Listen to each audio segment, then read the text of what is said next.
45e épisode des traductions sans filet. Aujourd'hui, je me propose de traduire la première page d'un roman lu récemment, qui vient seulement de paraître, et dont l'auteur compte beaucoup pour moi. Il s'agit de Tabishker, qui vient donc de faire paraître ce dernier roman, Just Another Jihadi Jane. Alors Tabishker, je l'ai rencontré en 2011, car il était venu avec Sébastien Lubensky pour une petite journée d'études sur l'écriture et le post-colonial que nous avions organisé à l'université de Tours. Et il est l'auteur notamment d'un roman sur lequel j'avais fait une communication en sa présence d'ailleurs, dans son université à Aarhus, au Danemark, et ce roman c'est How to Fight Islamist Terror from the Missionary Position. Alors Tabishker a été traduit en français, la plupart de ces romans en tout cas ont été traduits en français, à propos d'un thug, et donc la position du missionnaire, comment combattre le terrorisme islamiste en position du missionnaire. Donc tout ça, toutes ces traductions ont été publiées par Le Sonneur. Mais Tabishker est aussi, bien sûr, alors ça c'est un autre livre, on va dire le creative writing de Tabishker. C'est un livre qui à ma connaissance n'a d'ailleurs pas été traduit, c'est un de ses premiers textes de fiction.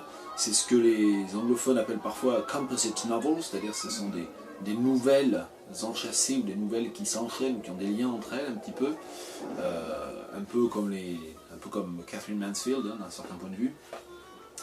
Voilà, et donc, et sinon, donc, disais-je, Tabish est aussi un critique littéraire important, il est l'auteur de plusieurs ouvrages, récemment The New Xenophobia, que j'ai toujours pas acheté d'ailleurs, et que j'ai toujours pas lu, donc c'est pas bien, je m'auto-flagelle en vidéo. Et sinon, Bahaboo Fictions, qui date de, je sais plus, qui est très très bien, qui était un texte vraiment, qui a totalement changé mon regard, de 2001, voilà, qui a totalement changé mon regard aussi sur la pratique de la critique des textes coloniaux, et post-coloniaux bien sûr. Et Other Roots, qui est plus une anthologie critique ou une anthologie commentée de récits de voyage africains et asiatiques, littéralement.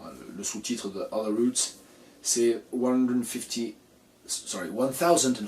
Years of African and Asian Travel Writing. Voilà, donc ça c'est Tabishker, c'est vraiment une voie majeure de la critique et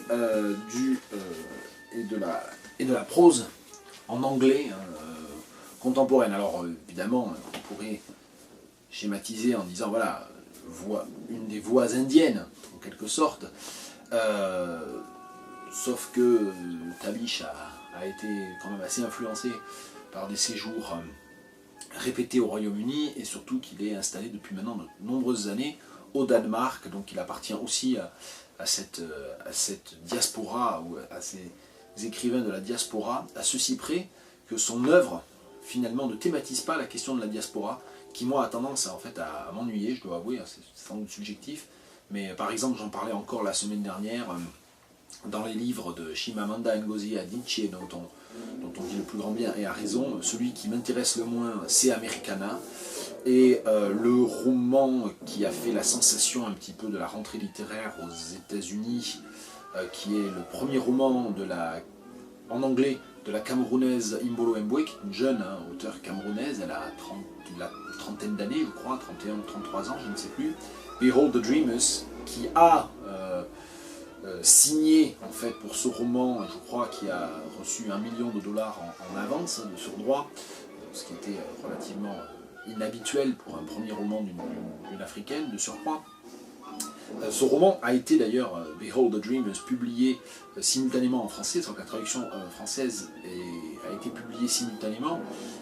Il y a eu beaucoup de presse d'ailleurs en français sur ce livre-là, et c'est un livre que j'ai lu, dont je parlerai peut-être à une autre occasion, et qui m'a beaucoup déçu. Je trouve que c'est un livre très conventionnel finalement, et justement sur cette thématique de la diaspora, et c'est même un livre qui d'ailleurs est assez politiquement réactionnaire aussi, donc bon, voilà, c'est un livre vraiment de droite, quoi. Enfin, je trouve ça, enfin, je dis pas étonnant parce que c'est tout à fait possible, mais je trouve étonnant en tout cas que cela n'ait pas été, sinon critiqué, du moins signalé dans les articles de presse anglophones ou francophones que j'ai pu lire.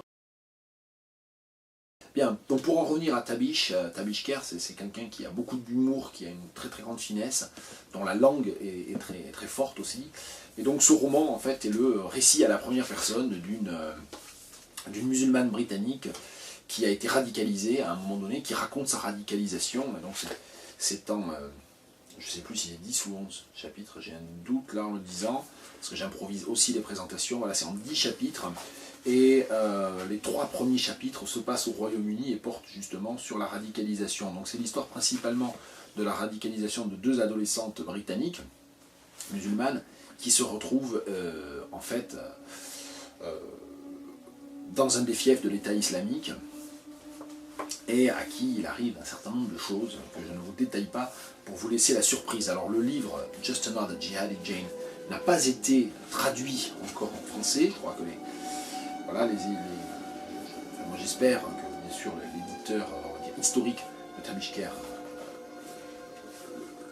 fera traduire ce livre-là. En attendant, eh bien, voilà, je vous propose de vous donner envie de ne pas attendre la traduction française pour ceux qui peuvent lire l'anglais. L'anglais, enfin, c'est un roman relativement court, hein, il fait 200 pages à peine, et c'est assez, enfin, c'est très fort en fait, mais c'est finalement relativement facile à lire, je pense, même quand on n'a pas beaucoup l'habitude de lire en anglais. Donc voilà l'ouverture. Don't ask me for too many details. The devil is in the details, they say. Well, the police are there too, and the anti-terror squad. There is death in the details, and there is guilt, crime, and persecution. No, I won't give you too many details. I shall give you names of places and people, but seldom the exact ones. Like it or not, make what you can of what I say, for you are a writer, and I shall leave this story in your safekeeping. Remember, I am a woman who started off with a conviction that there should be nothing but truth, the one truth, the only truth. I was suckled on that conviction. Amina wasn't. I felt I had the truth. Amina was seeking the truth. Yet, her name is false too. When did I first meet Amina? I don't recall. But she told me in those days in Syria, when she could only whisper of the past in a dark room, that it had been on the playground of our school. She had been sheltering behind the slide there, smoking a cigarette. It was a cold, grey day, with a hint of rain, a normal day in that part of England. A school with a small playground, strewn with litter around the corner, netted from the streets with high wire, and a grubby, grey building with ugly graffiti at the back. Also the sort that is normal in that part of England. Don't ask me for too many details. Ne me demandez pas trop de détails. The devil is in the details, they say. On dit que le diable gît dans les détails, réside dans les détails, se trouve dans les détails. Il me semble qu'on dit le diable gît dans les détails, non? Well, the police are there too, and the anti-terror squad. Eh bien, les policiers sont là également, ainsi que les hommes de la brigade antiterroriste. There is death in the details. Alors, the devil is in the details, si je traduis par le diable gît dans les détails, there is death in the details. La mort gît, c'est bizarre. Peut-être se trouve quand même. Et caché dans les détails, il n'y a pas hidden quand même. Donc le diable réside dans les détails, la mort réside aussi dans les détails, ainsi que la culpabilité, guilt, crime, le crime, and persecution, et les persécutions. Au pluriel, je pense, en français. No, I won't give you too many details. Non, je ne vous donnerai pas... I won't give you too many details. Donner trop de détails, non. Je ne vous accablerai pas de détails. I shall give you names of places and people, but seldom the exact ones. Je vous donnerai des noms de lieux et de personnes, mais ce sera rarement les bons, les vrais peut-être, mais rarement les vrais. Je vous donnerai des noms de lieux et de personnes, mais rarement les vrais. Like it or not, Make what you can of what I say. Que vous aimiez ça ou pas, que ça vous plaise ou non. Voilà. Que ça vous plaise ou non, débrouillez-vous avec ce que je dis, car vous êtes un écrivain, you are a writer, and I shall leave this story in your safekeeping. Et je vous confie la garde de cette histoire. Safekeeping, c'est le coffre-fort. Hein, et je vous confie la garde de cette histoire. Remember, I am a woman who started off with the conviction that there should be nothing but truth. Rappelez-vous, alors rappelez-vous-en, parce qu'il y a un côté très oral quand même. Si je dis rappelez-vous que je suis une femme, je perds un peu ça. Rappelez-vous-en, je suis une femme dont le point de départ, who started off with a conviction, je pense qu'ici une recatégorisation avec dont le point de départ avec un nom est peut-être mieux que started off qui a commencé, ça serait calqué, dont le point de départ était la ferme conviction que seule la vérité importait. The one truth, the only truth, la seule vérité, l'unique vérité. I was suckled on that conviction. J'ai alors I was suckled on, oui, j'ai bu cette j'ai tété cette conviction avec le lait maternel. Hein. Est-ce qu'on tète le lait ou est-ce qu'on tète le sein? Non, on tète le sein quand même. Hein. Alors c'est j'ai bu avec le lait et j'ai tété avec le sein. Bon, il y aurait la solution d'effacer l'image ici, hein, de moduler en effaçant l'image. J'ai grandi avec cette conviction, j'ai été élevé dans cette conviction, j'ai été élevé dans cette conviction, mais c'est dommage de perdre suckle quand même. Ouais, j'étais, bon, à vérifier, mais parce que du coup là j'arrive plus à penser vraiment. J'ai tété cette conviction au sein maternel. C'est curieux quand même, hein. Peut-être que la solution sans métaphore est meilleure. Amina wasn't. Amina n'a pas grandi avec cette conviction. I felt I had the truth. Amina was seeking the truth. Il me semblait que je détenais cette vérité, tandis qu'Amina recherchait la vérité. Yes, her name is false too. Oui, son nom n'est pas son vrai nom non plus.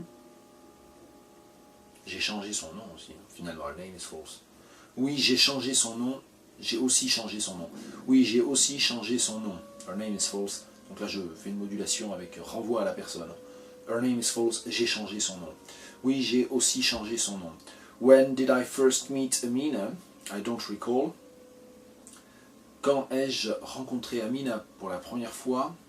I don't recall. Je ne me le rappelle pas. But she told me in those days in Syria. Mais elle m'a raconté à l'époque où nous étions en Syrie, when she could only whisper of the past in a dark room, et où elle devait se contenter de murmurer des bribes du passé dans une pièce sombre, that it had been on the playground of our school, que nous nous étions rencontrés dans la cour de récréation de notre école. Et alors le problème de school ici, c'est que c'est quand même plutôt un lycée, vu l'âge qu'elles ont, c'est des adolescentes, dans la cour de notre lycée. She had been sheltering behind the slide there, smoking a cigarette. Alors slide, je sais pas trop ce que c'est, en fait, j'avoue, c'est une paroi, un auvent. Est-ce que c'est un préau, je ne sais pas. Bon, c'est vrai qu'on serait tenté de au moins faire une image en français. Elle se cache derrière quoi? Elle se cache derrière la paroi du préau, hein, je ne sais pas comment on dit, slide, bon, je sais pas. Peut-être que ça désigne quelque chose de précis et que je ne connais pas en fait ce terme. C'est tout le charme et tout le côté casse-gueule de l'improvisation en traduction. She had been sheltering. Elle s'était mise à l'abri pour fumer une cigarette en cachette. Et peut-être que dans l'immédiat, je vais laisser behind the slide en suspens. Elle s'était mise à l'abri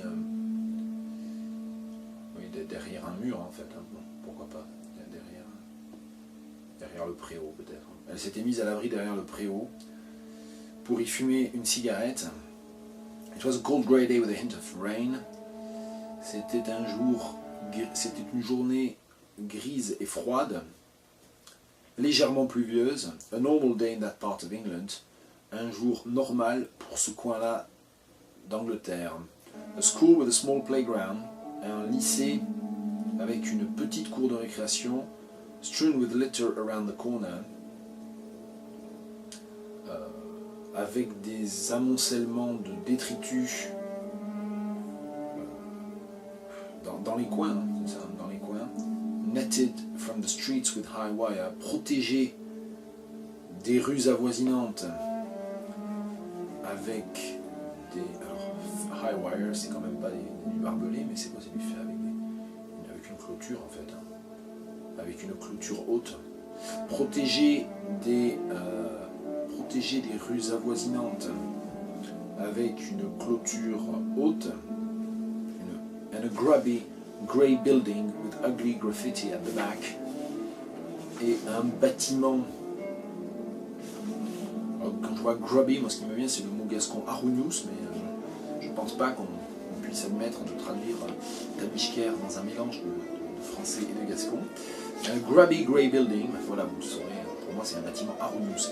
Alors on va essayer de trouver quelque chose qui parle plus aux francophones purement oil que arugnus. And a grubby grey building, et un bâtiment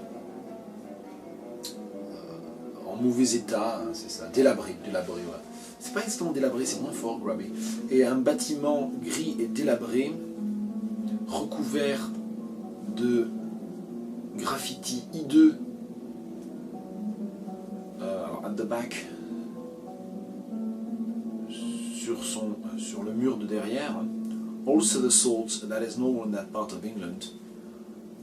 Encore quelque chose de tout à fait normal dans ce coin d'Angleterre.